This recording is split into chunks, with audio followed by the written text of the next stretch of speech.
let's look at a few more examples that deal with equations of circles. Write an equation for the circle shown. So remember the equation of our circle, x minus h squared plus y minus k squared equals radius squared. So what do we need? The center in our equation is h comma k, and the radius in our equation is r. So looking in the picture, where's the center of our circle? If you're not sure, if you can't just tell at the point that it's at, try to find the widest part of the circle going in one direction and the widest part of the circle going in the other direction, and where those two lines meet, that's going to be the center. So in this case, the center is at the point 2, 0, and the radius is the distance away from the center, so to a point on the circle. So this looks like 1, 2, 3 blocks away. So the radius is 3. So then we plug it into our equation. X minus 2 squared plus y minus 0 squared equals 3 squared. But of course we can write it simpler than that, so we do. We don't have to write minus 0, and we don't have to write 3 squared. So there's the best answer. Now sometimes you're going to be given other information and asked to determine if, well, let's read what there is here. Given the center and radius of a circle, determine if the point 2, 4 lies on the circle, Usually for these, it's helpful to have an equation. So remember our equation, x minus h squared plus y minus k squared equals r squared, and we'll plug in the information and get our equation.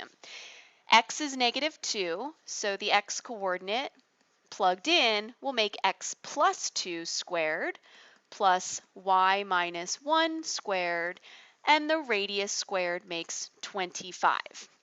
So if we're to determine if this point lies on the circle, remember these are the points that are changing, the points on the circle. So we're going to plug these into our x and y in the equation and see if it's supposed to be in the equation. So we're going to put the 2 in for the x and the 4 in for the y, and let's see if it works. 2 plus 2 squared, 4 minus 1 squared, 2 plus 2 is 4. 4 minus 1 is 3. 4 squared is 16. 3 squared is 9. And look at that, we do get 25, and it equals 25. So determine if, that's a yes or no, the point lies on the circle. Yes, the point 2, 4 lies on the circle. What else are we going to see? Write the equation of the circle that passes through the given point and whose center is the origin. What does that mean, the origin? That's the point 0, 0, the origin of the graph. Remember to write the equation of a circle, x minus h squared plus y minus k squared equals r squared. We need the center, got it, and the radius. We don't have that yet, so we've got to figure that out. We're going to do that by plotting the point on the circle that they gave us, negative 2, 3, and then remembering that that means the circle is doing something like this, and the radius is this distance. Now, we don't need the graph because we know that the radius means the distance between those 2 points, and we know the distance formula, but the graph is kind of nice to make the distance formula a little bit easier. So remember that r squared is equal to all this stuff right here, hk being the center. So r, h, and k are 0 and 0. So if I want r squared, that's going to be x, this is my x and this is my y, negative 2 minus 0 squared plus 3 minus 0 squared. This is negative 2 squared, 3 squared, or 4 plus 9, which makes 13. Now, ultimately, we need the equation. We don't need the radius. But we may be asked at some point also, how much is the radius? So the radius is the square root of our r squared, which is 13. Sorry, square root of 13.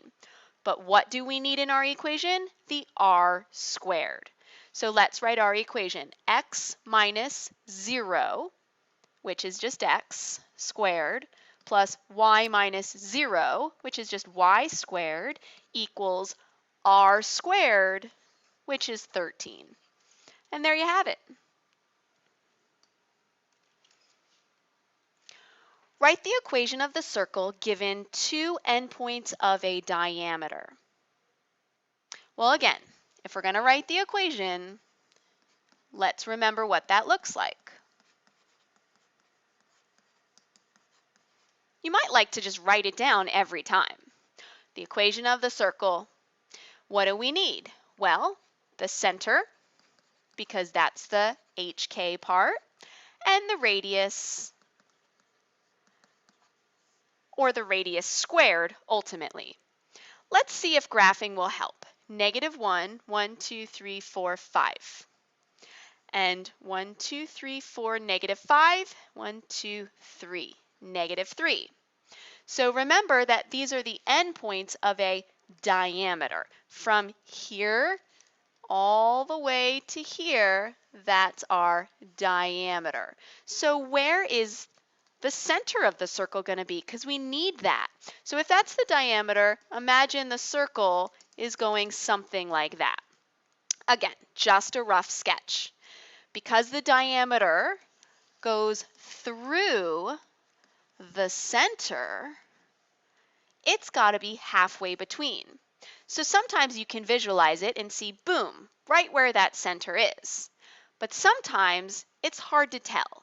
So halfway is the midpoint of the diameter. How do we do the midpoint? Average the x's, average the y's. So here's the x's, average those. Negative 1 plus negative 5 divided by 2.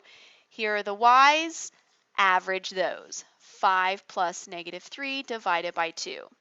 Negative 6 divided by 2, and 2 divided by 2, or negative 3, 1. There's the center of our circle. 1, 2, 3, 1.